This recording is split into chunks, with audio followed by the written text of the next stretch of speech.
नमस्कार, मेरा नाम है राजेंद्र सिंह ठाकुर। दिन है बुधवार, तारीख है 8 मई और आप सुन रहे हैं रेडियो भारती। सबसे पहले हेडलाइंस। लोकसभा चुनाव के तीसरे चरण में 64.58% मतदान हुआ।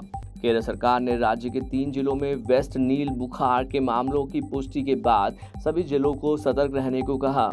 निज्जर की हत्या के आरोपी 3 भारतीयों की अदालत में पेशी।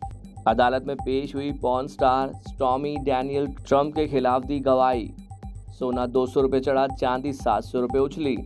विदेशी कामगारों के संबंध में कर्नाटक हाईकोर्ट के फैसले का अध्ययन कर रहा ईपीएफओ। भारत ने कल वियतनाम में एशियाई ओपन पेंग बॉल चैंपियनशिप में 3 स्वर्ण और 2 कांस्य पदक जीते। हैदराबाद बनाम लखनऊ मैच का लुत्फ उठाने के लिए नहीं करनी होगी जेब ढीली। अब खबरें विस्तार से। लोकसभा चुनाव के तीसरे चरण में कल लगभग 64.58% मतदान दर्ज किए गए। इस चरण में 10 राज्यों और एक केंद्र शासित प्रदेश की 93 लोकसभा सीटों पर मतदान हुए। देश के कई हिस्सों में भीषण गर्मी के बावजूद सभी वर्गों के मतदाताओं ने उत्साहपूर्वक इसमें भाग लिया। केंद्र सरकार ने राज्य के 3 जिलों में वेस्ट नील बुखार के मामले सामने आने के बाद सभी जिलों को सतर्क रहने के निर्देश दिए हैं। स्वास्थ्य मंत्री वीणा जॉर्ज ने पुष्टि की है कि यह बुखार क्यूलेक्स मच्छरों से फैलता है। इसकी पहचान थिसुरर, मल्लापुरम और कोझिकोड जिलों में की गई है। श्रीमती जॉर्ज ने सभी जिलों को मच्छरों को नियंत्रित करने के लिए आवश्यक उपाय करने को कहा है। खालिस्तान आतंकी हरदीप सिंह निज्जर की हत्या के मामले में गिरफ्तार 3 भारतीय पहली बार जेल से वीडियो कॉन्फ्रेंसिंग के माध्यम से मंगलवार को कनाडा की अदालत में पेश हुए। सैकड़ों स्थानीय खालिस्तान समर्थक अदालत में मौजूद थे। अदालत परिसर के बाहर लगभग 100 से अधिक लोगों ने खालिस्तान के झंडे लहराए। पूर्व राष्ट्रपति डोनाल्ड ट्रंप के खिलाफ जारी यौन संबंधों को लेकर चुप रहने के लिए पैसा देने के मामले में पॉर्न स्टार स्टॉर्मी डैनियल ने मंगलवार को गवाही दी।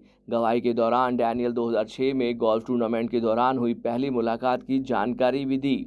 वैश्विक बाजारों में मौजूदा रुख के चलते राष्ट्रीय राजधानी में मंगलवार को लगातार दूसरे सत्र में सोने के भाव में इजाफा हुआ। एचडीएफसी सिक्योरिटीज के अनुसार सोने की कीमतें 200 रुपये बढ़कर 72,450 रुपये प्रति 10 ग्राम हो गई। पिछले कारोबार सत्र में यह 72,250 रुपये प्रति 10 ग्राम के स्तर पर बंद हुआ था। कर्मचारी भविष्य निधि संगठन ने कहा है कि फिलहाल वह विदेशी कामगारों के संबंध में दिए गए कर्नाटक हाईकोर्ट के फैसले का अध्ययन कर रहा है। हाईकोर्ट ने कर्मचारी भविष्य निधि और पेंशन योजनाओं के दायरे में अंतर्राष्ट्रीय श्रमिकों को शामिल करने के प्रावधानों को यह कहते हुए रद्द कर दिया था कि यह असंवैधानिक और मनमाना है। भारत ने कल वियतनाम में एशियाई ओपन पेंग बॉल चैंपियनशिप में 3 स्वर्ण और 2 कांस्य पदक जीते। सचिन पाहवा और प्रियंका छाबड़ा ने 35+ वर्ग के मिक्स डबल के फाइनल में रूबेन हेलबर्ग और चितलाद हेमासी को 11-9, 5-11, 11-9 से हराकर भारत को पहला स्वर्ण पदक दिलाया। जबकि महिला डबल्स में ईशा लखानी और पेई चुआन